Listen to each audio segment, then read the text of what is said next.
Could I have the pointer? I'll tell you, I've given a lot of talks in my career, but this is probably one of the toughest acts to follow, particularly since, because I'm here, you didn't get to ask him questions. So I'll try to be prompt so you can ask Jean-Marie questions afterwards. I'm going to give a talk on markets, which I've never had a course in economics. I usually give talks on materials or devices, but I've come to respect markets. And I want to talk about electrifying. So my career has been focused on trying to get electric vehicles into the market, which is happening, which is exciting. And I'll talk about both fuel cells and lithium ion. Back in 2006, we were sitting in a conference room in New York where we had our development activity for 15 years. And Bodman came, Secretary Bodman came under George Bush, and he told us, this is what I remember, if you bring the cars, we will bring the infrastructure. And yeah, you laugh, right? I laugh now too. So I believed that, and I don't know, maybe it was partially what I wanted to hear. I was working on the cars and trying to make them work and trying to make them affordable. And so this seemed like a good idea. So we left the meeting and we all went back to work on the cars. And that, you know, is just a patently false statement that I want to discuss now, bringing you up to speed on what I'm currently thinking about how we will electrify. So this, I don't know, I just came up with this. Somebody important probably said it, but it seems right. Technology determines what we can do, and economics determines what we will do. So it's great to work on technology, but if you want to work on developing a product, you have to think about economics. And for the auto market, we have three people or three parties that have to be satisfied, right? The customer is going to value the vehicle more than they're paying for it and paying to run it. The vehicle supplier has to be able to sell it for more than it costs them to make it. And the fuel supplier has to be able to sell the fuel for more than the cost of the fuel. And there has to be some overlap there for a market to exist. And they must be met simultaneously. Governments can influence through taxes and incentives, and indeed this happens. You can put a carbon tax on, you can give tax rebates like we do in the US currently for EVs. There can be sales regulations like ZEV requirements in California. There's environmental regulations and subsidies on the fuel supplier. So we have to think about markets, and we have to think about three parties being satisfied simultaneously. So what's the status and trajectory of the current electric vehicle market? Here's the latest data. I just went and got them yesterday and updated it. And this is cars, plug-in cars sold on a monthly basis back since around 2011 when we started. And you can see that the growth in the world and in the US has been quite remarkable. There's usually a big buying peak in December for the sake of tax credits, and then January drops off. That happened again this year. But in general, you can see an incredible growth. In fact, when you look at the actual numbers, 2 million vehicles were sold with plugs. That's plug-in hybrids and EVs last year in the world, up approximately, the compound annual growth rate is about a factor of 1.5, 150%. Plug-in vehicles that are about 2% of the market. So every 100 vehicles that are sold, 2 have a plug. And the current anticipated demands are driving new lithium-ion developments, clearly as we heard in the last talk. So that's great. Here's also some remarkable data from a source here listed, EV volumes. And these are, this is the various manufacturers and the number of vehicles that they made in 2018. So Tesla was the leader. BYD, bring your dreams out of China. Green is BEVs. Blue is plug-in hybrids. They had a mix. And you can march down through, and GM's right in the center of the pack here. So not that remarkable. This would be the Chevy Volt and the Chevy Volt and the Chevy Bolt, for instance. What's remarkable about this is if you look at the, let me make sure I got all, I'm sorry, let me go back for a moment. Yeah, so 50% of the world's sales were in China in 2018. So of the 2 million, 1 million of the vehicles were sold in China. And it's driven heavily by government incentives there. Has to do with licensing and the way, there's a couple of strong incentives that are driving that market in China. And in China, plug-ins are at 3% of the vehicle sales, so more than the 2% globally. What's also remarkable is when you look at the suppliers that are producing and selling in China, of the top 20, 12 of them are companies that some of us perhaps have never heard of. They're Chinese companies that are producing and selling in that market, and about half of the vehicles that were sold in the world last year, 1 million of the 2 million, were made by these Chinese companies. BYD you may have heard of, but BAIC, SAIC, Geely, Chery, a list of names that some of us aren't familiar with. So China is really taking a leading role in developing, producing, consuming, coming up the learning curve very quickly with this technology. And it's driven by a variety of things. Local pollution issues drive it there, in part.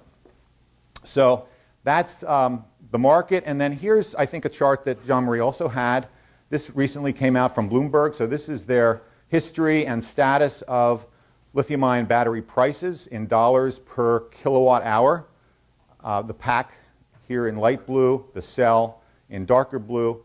They reported, based on their data, $176 a kilowatt hour in 2018. It's dropped much faster and to lower levels than were expected even 5 years ago.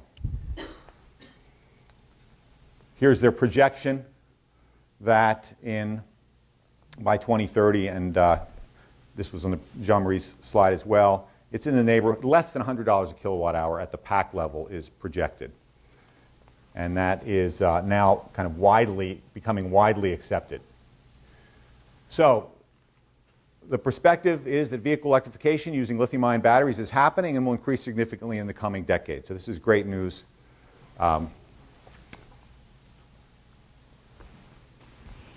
For those of us who want to see that happen, and as we put renewable energy on the grid, it is increasingly improved from an environmental perspective, lower carbon footprint. So what's happening in the fuel cell market?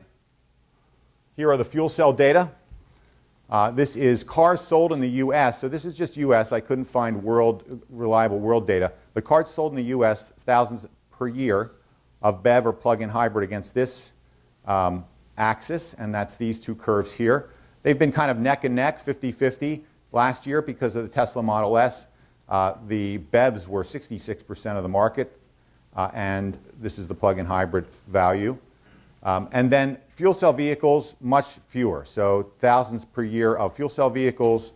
So we're looking at about 2,000 a year. It's about 1% relative to the pure electric, or 1% of the pure electric vehicle market, or fuel cell vehicles. The rest are battery electric vehicles. The cars are limited to California, where there's some fueling infrastructure. Here's the fueling infrastructure. There are stations being put in, both largely in the Los Angeles area as well as the San Francisco area, and some in between, so you can drive across the state as well as out this way a bit. And the numbers are about 40 stations are open, 25 are planned and expected by 2020, and 35 envisioned by 2023. So about 100 are in view. They are driven by government financing in support of vehicle ZEV mandates. So there's zero-emission vehicle mandates there that folks have to hit with either fuel cell vehicles or battery electric vehicles, and currently that law favors fuel cell vehicles as we move towards 2025. So to support that, they're putting in hydrogen infrastructure, which is largely government funding. There's not much private funding. There is some private funding, but largely driven by the government. The other note is where's the hydrogen coming from? We ultimately want it to come from renewable sources. Early stations have relied primarily on delivered gaseous hydrogen. It's just, let's get the job done, let's get hydrogen there. We don't care much about where it's coming from. There's some early use of on-site electrolyzers, so renewable hydrogen, and it's beginning, but it's a minor part right now of what is currently there. So the perspective then, based on these observations, is the ongoing cost reduction of lithium-ion battery packs and the lack of a clear hydrogen infrastructure business case are constraining the growth of the fuel cell vehicle market. In fact, I didn't point it out, but last year it was about the same number of fuel cell vehicles sold as the previous year, so about 2,000. It did not increase. So not what you want to see. That did happen in the early years of BEV, but basically, I would say, marching along at about 200 vehicles sold per month. It's been pretty consistent for the last couple of years. So why are we doing fuel cells anyway? What's the point? And particularly in the light of lithium-ion prices, is it even needed anymore? And so this is an analysis done using a large vehicle. So early on, when we thought lithium-ion would plateau at $300 a kilowatt hour or so, we were thinking that even for a vehicle this size, we might need a fuel cell and hydrogen to get the job done. And so we've discovered that, with lithium-ion coming down in price, the place where this makes sense, the size of the vehicle, increases. So this is an analysis just to give you a feeling for the Chevrolet Traverse size vehicle. There's some assumptions about drive cycle. There's drive cycle. And what we look at is the cost of the energy system as a function of range. So for the kind of vehicle that we're all used to, we have a gasoline tank feeding an engine, maybe a start-stop battery and a transmission.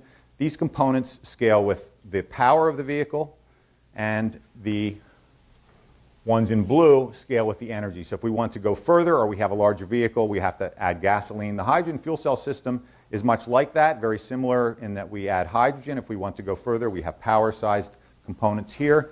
And then for the battery electric vehicle, it's different because the amount of energy we add, to get more energy on, we have to add more battery. So that's a key scaling difference. That is the reason that people have worked on fuel cell vehicle for transportation application. And when we look at the cost of that energy system, so I just showed you the energy system needed to drive the vehicle, what we see is it's a strong function of the amount of energy or the amount of range. So to get out to this area with a vehicle of that size, you need about 110 kilowatt hours to the wheels for 300 miles, 140 kilowatt hours to the wheels for 400. And when you look at getting that out of those energy systems I showed you, this is using some future cost values, some projections of what we think can occur, what happens. So at $250 a kilowatt hour, which we've already gone south of, the slope is like this because as you're adding range, you're adding more and more battery, and it's really prohibitively expensive. But as we get to $125 a kilowatt hour usable, so that would be in the neighborhood of what's projected in the next few years. This is not even the $50 per kilowatt hour that we could get to in 2030. The slope comes here. Here's the fuel cell case. So in the fuel cell case, you have to put a rather expensive power conversion system on the front end, and then you have to add hydrogen tanks here. And this slope reflects the cost of storing hydrogen, which comes from $400 a kilogram. So you can see that for a 400-mile vehicle, what we're accustomed to, you do maintain a $10,000 advantage in capital cost for the fuel cell system. And so even at this rather aggressive lithium-ion number, well, it's not aggressive now. I mean, I think we're sure we're going to get there. You do maintain advantage. So maybe there's still a reason to work on it. But when you look at the hydrogen situation versus electricity, so a battery electric vehicle which drives on a plug, where anywhere between 5 cents, 20 cents a kilowatt hour, I show the cost over 100,000 miles of driving using that energy source, and you'll end up somewhere in this range for a vehicle like I've discussed. For hydrogen, if you're at $5 a kilogram, you're here. If you're at $10 a kilogram, you're way up here at $14,000. So you can see that you very quickly give back the advantage of the capital cost of a fuel cell system in the operating costs, particularly if you're at $10 a kilogram. So there's really no way that I can envision at $10 a kilogram, one will be able to, a person in a kitchen doing their own calculation will not be able to justify buying a fuel cell vehicle when they look at the operating cost, even if it's $10,000 cheaper up front. So you've got to be at $5 a kilogram is basically, and I think it has to be renewable hydrogen. From the perspective of the value of the overall proposition, if you get it from natural gas, that doesn't address the carbon problem, and we need to think about getting to $5 a kilogram renewable hydrogen. One other perspective, though, this is even if we don't ever see fuel cell vehicles for mass market, there is a place where they do make sense because of the rapid hydrogen fueling relative to battery fueling. So on a miles per minute basis, fuel cells do and I think even with fast charging, will sustain a fueling rate, a substantial fueling rate benefit. You know, when you stand at the pump with gasoline, you got 150 miles a minute. With hydrogen, it can get approximately there too. With batteries, you're not going to be able to get to 100 miles a minute, I don't think, of fueling rate. So there's a benefit to the hydrogen in that regard. Fuel cell economics are most promising for tethered fleets, so if you don't want to distribute a hydrogen market, so you have buses or trucks or forklifts, and high duty cycle applications where you have a vehicle that's relatively expensive and you don't want it sitting on a plug. So forklifts, buses, delivery vans, autonomous vehicles fall into this category. I'm not focused on this today, so I would call this kind of tethered fleet applications, but not distributed. My talk today is focused really on distributed. So I don't want to come across as saying there's no place for fuel cells. The focus of my talk, though, is on what would have to happen for them to make sense in a distributed market. So the perspective I have now is that the extent to which fuel cell transportation penetrates the distributed market, it depends largely on the economics of renewable hydrogen and development of broader national energy systems. And in the last 5 minutes here, I want to talk about that. So Jean-Marie alluded to grid storage, and that's happening now with lithium-ion batteries. The biggest battery in the world is in Australia, another Tesla battery, 100 megawatts, 130 megawatt hour lithium-ion battery. And so when you have excess energy, you fill the battery, and when you want it back, you take it back out. And it's great for load leveling. You can think about different modes. It has a charging mode. It has a holding mode. Perhaps when you don't need the energy, it's holding, and then you have a discharge. And the capacity factor of this system is important, particularly since the capital cost is high. Whenever you have a lot of capital costs, you want a high capacity factor because you don't want it sitting there idle waiting for the right time to turn on. And so the capacity factor, which I'll talk about, is the charge time and plus the discharge time over the overall cycle time. And I'll talk about that for lithium ion. And then we have the costs at scale with power are the rectifier and the inverter, and then the lithium-ion battery scales primarily with energy. It's got more power than needed typically for these applications, so it scales primarily with the energy requirement of the system. I wanted to go all the way to look at using hydrogen to load level a grid, and not many people look at this because it's so poor from an efficiency perspective. There's a 33% round-trip efficiency on this system. You can lose 30, 40%, maybe 30% coming through this way and to make hydrogen, and you can lose another 50% going back. So the round-trip efficiency of this system is quite poor, and for that reason people haven't looked at it for load leveling the grid, but I wanted to do the economics of it, which I just did recently, and I'll show you some of the results now. The same concepts here on capacity factor. We have parts that scale with the power and then parts that scale with the energy, particularly this is critical. So as we go up in duration, now we're talking not about miles, but about how long you want to store the energy, this becomes the controlling factor, the equivalent of the slope of the line I showed you earlier. How much does it cost to store it? I did the case for tanks, for metal tanks, at 600 psi. We talk about the levelized cost of storage. That's the cost a grid operator would have to pay to have a kilowatt hour of electricity stored and returned to them at a later time. So you're the grid operator, you've got making more than you need, you want to give it to sell it to, or give it to somebody and then buy it back from them and pay them for storing it. The RPE target is 5 cents a kilowatt hour.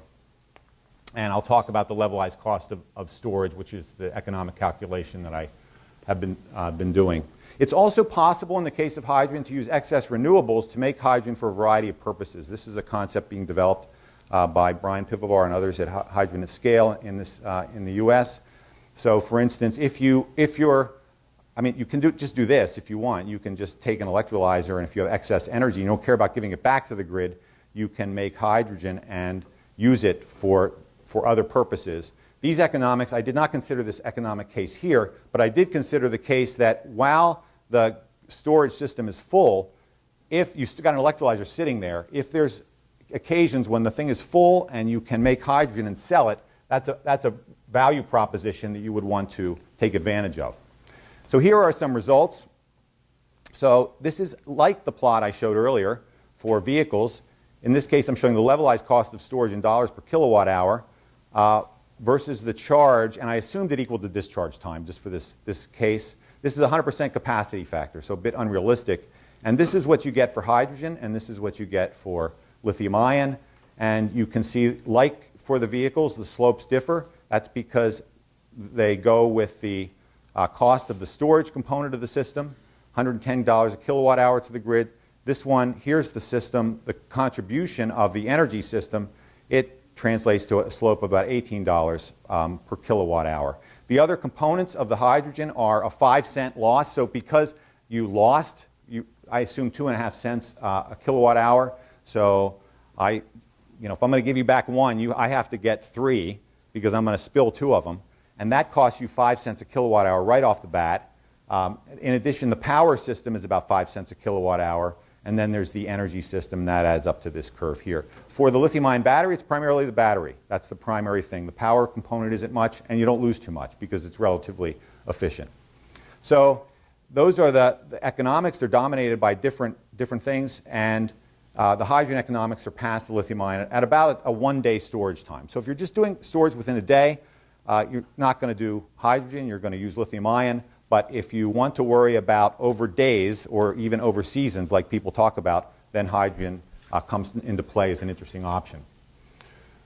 This is the idea of taking, and I wanted to look at the sensitivity of hydrogen production during hold periods. So imagine that your system has an overall capacity factor of 50%. So it's running 50% of the time to load level the grid. There is some time when, if you had excess renewable, that you would ideally like to store and have more to load level the grid, but you don't have it because you've used up your storage, you could make hydrogen and sell it. And I assumed that you could do that at $2 a kilogram. If you're zero, that capacity factor then is different, but if you're 0% of that time, that hold time, then this is basically what I showed last time. I just changed the overall capacity factor. You're at 20 hours is where hydrogen is less expensive than lithium ion.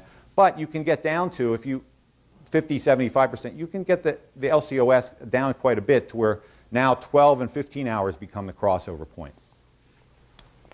The other point to make is this is for tank storage. So for geologic storage, which those who work in this business feel is needed really to make this interesting, for instance, salt caverns, and I don't know about the abundance, I don't really know anything about this or the abundance of it, it would drop the slope by at least a factor of 10 further. So these slopes then would basically become flat, and the storage becomes cheap enough that you really would start to see a very economically appealing situation. So the success of this approach may depend upon the availability of geologic storage. So hydrogen for grid load leveling scales well with storage duration and has the potential for co-production of hydrogen for other uses. In spite of its low round-trip efficiency, it seems worthy of consideration because of the relatively low cost per kilowatt hour of the storage component of the system. And my opinion is what will determine whether we see distributed fuel cell vehicles depends on whether it makes economic sense to enable electric grid renewables penetration using hydrogen. So is hydrogen part of that solution? If so, we'll have streams of it available, and it would make sense to consider using that for vehicles. So now, I've gone a long way from bring the cars and we'll bring the infrastructure. In fact, I think it's the infrastructure and the national energy system economics that are going to determine whether we see, you and I see cars driving around our streets, fuel cell cars. The other thing to think about, though, is if you had a lot of lithium-ion batteries, I'm almost done, if you had a lot of lithium-ion batteries on the market, could they be used to load level the grid themselves? That's an interesting value proposition to look at as an alternative to the hydrogen proposition. Okay, thank you.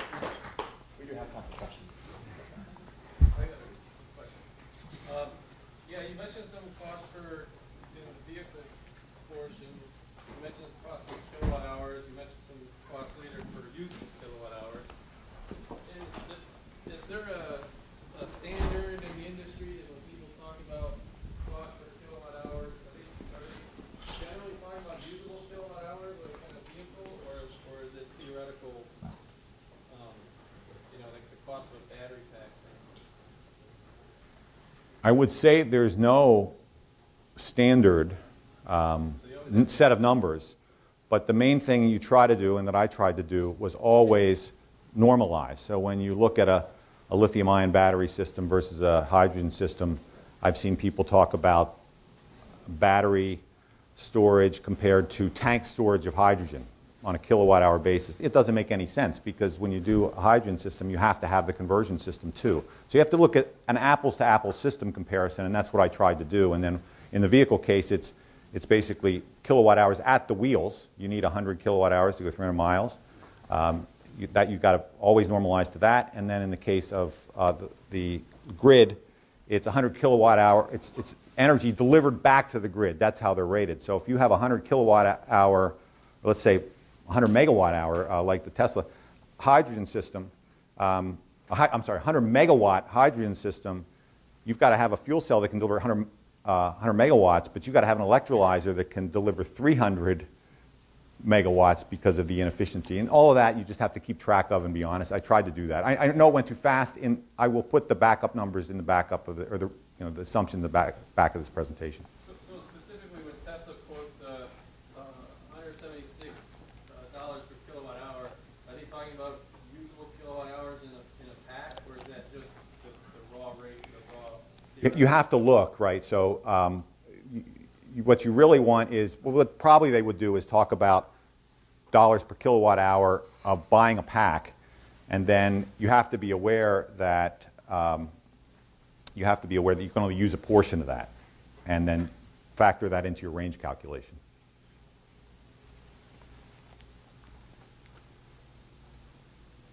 There's a couple of them.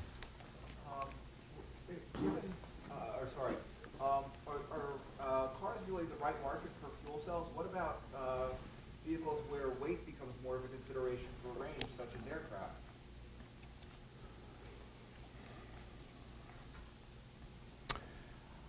I think for small aircraft it makes sense. For large aircraft, the amount of hydrogen that you'd have to put on becomes prohibitive. So I know that's been looked at and is being developed, particularly for small, relatively small, sometimes surveillance sort of, or maybe delivery sort of aircraft.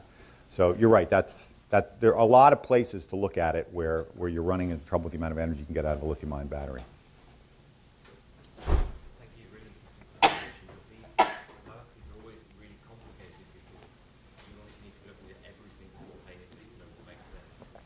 So have you ever thought about the savings that you might make here for not having to connect the grid infrastructure, for example? Is there an opportunity? I don't know enough about that. Can you repeat the question? Yeah. The question was, have you thought about there's so many aspects to these economics, which is true, right? I mean, we work on things, but then things that we don't work on control whether what we work on makes it the product.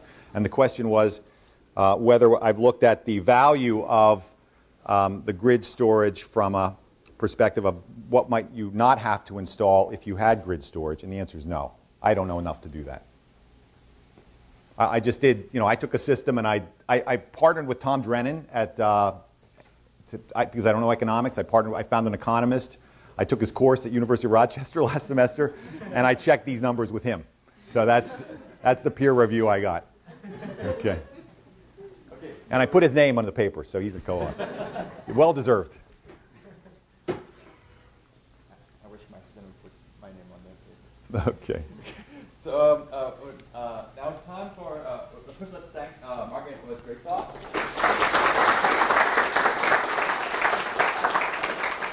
And now it's time for a coffee break and posters, which will be in the clock atrium.